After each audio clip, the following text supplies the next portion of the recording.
안녕하십니까. 포트폴리오로 마법을 부리는 우리은행 포트폴리오 매니저 해리포터입니다.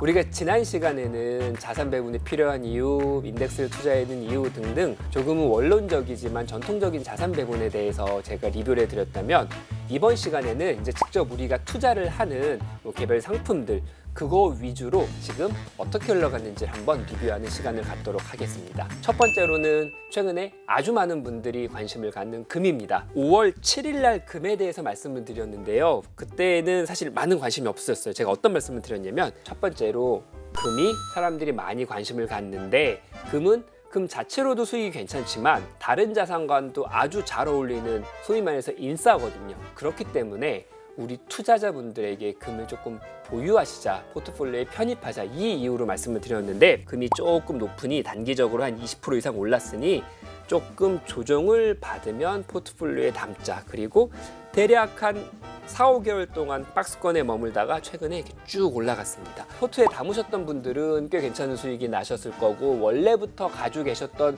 정말 모범적인 포트폴리오를 가지고 계신 분들은 역시 좋았을 거고, 조금 상승장에 참여를 못하셨던 분들은 조금 아쉬울 수도 있으실 텐데요. 어쨌든 지금 상황에서 또 이 말씀을 드리고 싶어요.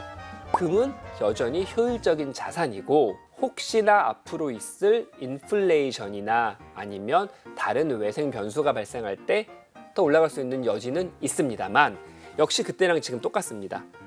2,400에서 2,700까지 올라갔어요. 지금 단기적으로 한 2,800 근처까지 올라왔기 때문에 가격 부담이 있을 수는 있지만, 원래 우리 학창시절 보면 한 번 인싸들은 계속 인싸잖아요. 그럼 내가 인싸가 될 수 없으면 이런 놈들이랑 친해져서 계속 포트에 담는 거를 권유해드리고 싶습니다. 그리고 제가 두 번째로 한 5월 9일쯤에 방송에 나갔고, 채권의 풀베팅 시기가 다가온다, 이런 의미였어요. 5월 초니까 이 정도였던 것 같고, 다행히도 채권 금리는 상당 부분 조정을 받았고, 물론 최근에 다시 올라갔지만 이때 수익이 꽤 괜찮았을 것 같아요. 그래서 지금은 어떠냐? 지금 채권 금리가 슬금슬금 다시 올라가고 있죠. 한 4.2%, 3%까지 올라가니까 최근에 이제 이런 얘기가 나와요. 10년물 채권 금리가 5%까지 갈 수도 있다. 맞습니다. 채권 금리가 다시 5%까지 갈 수가 있죠. 아주 이례적인 상황이 발생을 하면은 채권 금리 올라가면 손실이 나겠죠. 그럼 그때 주식시장의 환경은 어떨까요? 소비가 잘 나오고 성장이 잘 나오고 있어요. 그래서 금리를 늦게 내린대요. 그럼 우리의 포트에 더 많은 부분을 차지하고 있을 주식시장의 수익률은 꽤 많이 좋아질 거예요. 제가 아까 말씀드렸던 S&P 500이나 나스닥도 좋아질 겁니다. 그럼 내 포트폴리오는 어떻게 될까요? 꽤 괜찮은 수익이 날 겁니다. 채권은 그냥 조금 안 좋겠지만. 그럼 반대로 우리가 지금 마음속에 좀 걱정하고 있는 게, 연착륙을 한다는데 만약에 이게 경기 침체로 이어지면 어떨까? 그런 상황이 오게 되면은 주식시장은 사실 안 좋을 거란 말이에요. 하지만 전 세계에서 가장 단단하고 안전한 자산이라고 할 수 있는 미국 국채의 수익률은 확 좋아질 겁니다. 전체 포트폴리오는 마이너스로 갈 겁니다만, 이 채권이 수익을 만들면서 이 손실의 폭을 줄여줄 겁니다. 사실 우리가 보험을 가입하는 게 돈 벌려고 보험 가입하는 건 아니거든요. 사실 보험을 납부하게 되면은 많은 부분은 그냥 소모되는 비용이라고 할 수 있지만, 이 채권은 기본적으로 4% 넘는 이자를 지금 주고 있을 뿐더러 시장이 망가질 때 보험 역할을 할 거기 때문에, 정상적인 자산 배분 전략에서 관점에서 봤을 때 지금 채권 비중이 없으시다면 4.2, 4.3%까지 왔죠. 여전히 살만하다고 저는 생각합니다. 그리고 제가 6월 20일쯤에 방송된 성장주와 배당주를 얘기하면서 조금 성장주를 덜어내자란 말씀을 드렸어요. 보라색이 어떤 거냐면 뱅가드의 성장주고요. 요 에메랄드가 어떤 거냐면 뱅가드의 고배당주고요. 요 가운데 껴있는 놈이 S&P 500인데요. 시장이 조금 완화되면서 상승을 하게 되면 성장주가 튀어 올라갑니다. 배당주는 조금 절다가 나중에 따라 올라가죠. 그리고 시장의 어떤 이슈로 조정을 받으면 성장주가 더 많이 조정을 받습니다. 그래서 이 밴드가 좁혀집니다. 그리고 다시 시장이 올라가면 성장주가 치고 올라갔고, 6월 중순이 한 이때쯤 됐을 거예요. 배당주는 절고 있고 성장주는 튀었고, 그러면 이제 우리가 생각할 수 있는 방법은 뭐냐면, 튄 성장주는 기다릴 거고 배당주는 키높이를 맞출 겁니다.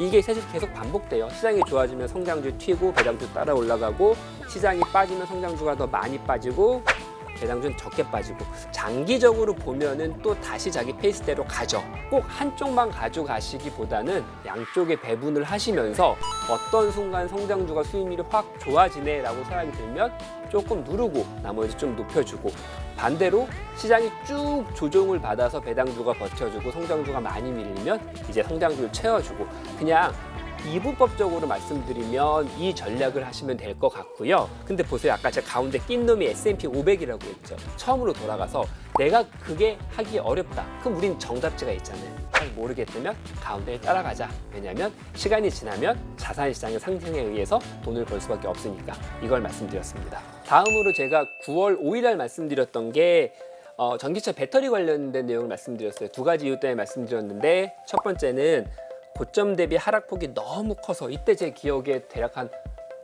60% 이상은 빠졌던 것 같아요. 너무 많이 빠졌는데 또 우리나라 투자자분들이 너무 많이 또 투자하고 계셔서 첫 번째 그 이유.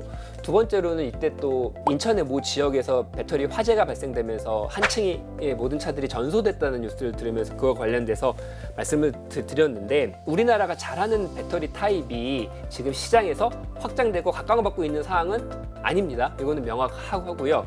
그렇다면 우리나라 배터리 산업의 경쟁력이 물론 기술적인 경쟁력은 있지만 보편적인 시장에서 받아들이는 그런 환경이냐? 그럼 그건 또 아니거든요. 그러다 보니 리바운드를 하게 되면은 비중이 너무 많으신 분들 좀 줄이자라는 결론이었어요. 그래서 이때 이후로 시장이 내려갔다 올라갔다가 다시 최근에 빠지고 있는데, 아무튼 결론은 똑같습니다. 투자의 큰 유니버스를 보면은 주식 중에 성장주 중에 이쪽 섹터의 한 산업일 뿐입니다. 너무 많은 비중을 싣지 마시고 그냥 조금 투자하시는 분들은 장기 성장성을 믿고 투자하셔도 되지만, 내 포트폴리오가 얘 때문에 흔들릴 거라면은 비중을 반드시 줄이시길 말씀드리고 싶습니다.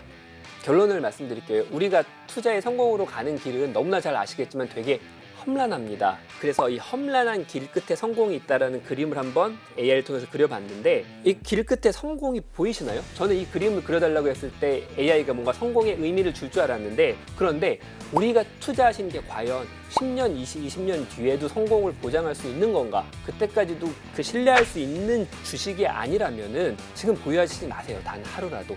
이게 아주 유명한 말인데, 이 말씀 왜 드리냐면, 뭐 선거에 있으면 정치 테마를 가시고 단타를 투자하시고 작전주에 들어가시고 이런 일이 되게 많은데, 그 결론을 끝을 보면 대부분 다 엄청 큰 실패를 하십니다.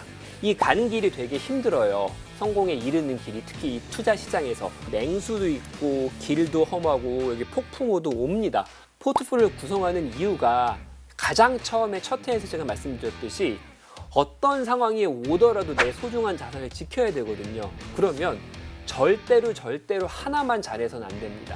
물가가 튀었을 때, 성장이 망가졌을 때, 수급이 망가졌을 때, 뭐 어떤 많은 위기가 왔을 때, 그럴 때 우리가 버틸 수 있는 포트폴리오를 구축해야 되는 거고, 그게 제가 지난 반년 동안 말씀드린 지지 않는 포트폴리오입니다. 왜냐하면 우리가 꼭 크게 이길 필요 없어요.